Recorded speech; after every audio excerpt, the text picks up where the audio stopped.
સુરત શહેરના Uttarayan police station હદ વિસ્તારના શાલિગ્રામ સ્ટેટસ એપાર્ટમેન્ટ ખાતે રહેતા ગોરધનભાઈ વશરામભાઈ ડોંડા કે જે પોતાના પરિવાર સાથે રહે છે, એમની સાથે તારીખ 10/4/2026ના રોજ જે બનાવ બનેલો છે એ બનાવની એ રીતની હકીકત છે કે ગોરધનભાઈ જે પોતાના ફ્લેટની નીચે જે એમના મિત્રો સાથે બેઠા હોય છે, ત્યારબાદ એ બપોર બાદ પોતાના ઘરે આવે છે. તો એમના ઘરે જ્યારે આવે છે તો એમના જે એપાર્ટમેન્ટ જે છે એના દરવાજે જે લોખંડની ગ્રીલ છે અને લાકડાનો દરવાજો, આ બંને વચ્ચેના ભાગમાં એક ટ્રાન્સપરન્ટ જે પ્લાસ્ટિકની પોલિથીનની બેગ હોય છે, જે બેગની અંદર એક પીળા કલરનો લાડવો અને બીજો ચૂરમું જે બનાવેલો લાડવો હોય છે એ ત્યાં પડેલો હોય છે. એટલે ગોરધનભાઈને એવું થાય છે કે આ જે કોઈ પ્રસાદી છે એ પોતાના ઘરની બહાર મૂકી ગયું છે અને પોતાના ઘર માટેની આ પ્રસાદી છે. એટલે એ પ્રસાદી લઈ અને ગોરધનભાઈ જે છે એ પોતાના ઘરે જાય, અંદર પ્રવેશ કરે છે. અંદર એમના પત્ની, એમના દીકરાની વહુ અને એમની પૌત્રી આ પણ હાજર હોય છે. એમાં ગોરધનભાઈ જે છે આ પ્રસાદી જે છે એની અંદરથી થોડો જે પ્રસાદી છે એ ગ્રહણ કરે છે અને એમના દીકરાની વહુ પણ જે છે એ આ પ્રસાદી થોડી લે છે. એમના ગોરધનભાઈના ધર્મપત્ની અને એમની પૌત્રી જે છે આ પ્રસાદી લેતા નથી. હવે આ પ્રસાદી લીધા બાદ ગોરધનભાઈ જે છે એ ફરીવાર પોતાના મિત્રો સાથે બેસવા માટે નીચે ચાલ્યા જાય છે.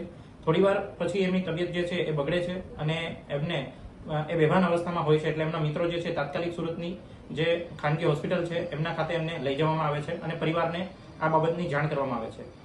થોડા સમય બાદ એમના દીકરાની જે વહુ છે એમને પણ આ પ્રસાદી લીધી હોવાથી એમની પણ હાલત જે છે એ બગડે છે અને એમને પણ એ જ રીતે ખાનગી હોસ્પિટલ ખાતે સારવાર માટે ખસેડવામાં આવે છે.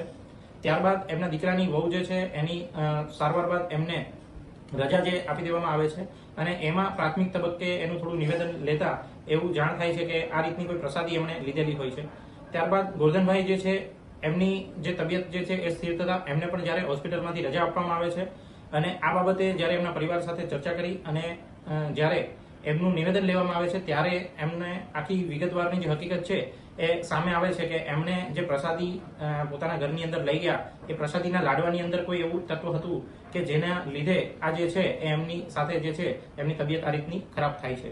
તો ત્યારબાદ એમને પોલીસને જાણ કરવામાં આવે છે. એટલે પોલીસ જે છે તાત્કાલિક ઉત્તરાયણ પોલીસ સ્થળ પર પહોંચે છે અને જે છે એ જાણવાજોગ દાખલ કરે છે અને આ કામે જે મીઠાઈનું સેમ્પલ છે પ્રસાદીનું એ પણ હસ્તગત કરે છે અને બીજી જે ટેકનિકલ એનાલિસિસ છે એની મદદથી પણ પોલીસ જે છે એ તપાસ ચલાવે છે. તપાસની અંદર કેટલાક શંકાસ્પદ લોકો જે છે એ સામે પોલીસની સામે આવે છે. ફરિયાદી પણ એક બાબતે જે છે એ શંકા વ્યક્ત કરે છે પોતાના પાડોશીની સામે અને સીસીટીવી કેમેરાને પણ ચેક કરવામાં આવે છે. ફરિયાદીની ઘરે જે સેમ્પલ હતું, જે પ્રસાદી લેવાથી જે બીમાર થયા છે એ જ સેમ્પલ એમના પડોશમાં રહેતા જે ઉષાબેન મહેન્દ્રભાઈ નાકરાણી છે એ પણ શાલિગ્રામ સ્ટેટસ ખાતે જ રહે છે, એમના ઘરમાંથી પણ મળી આવે છે.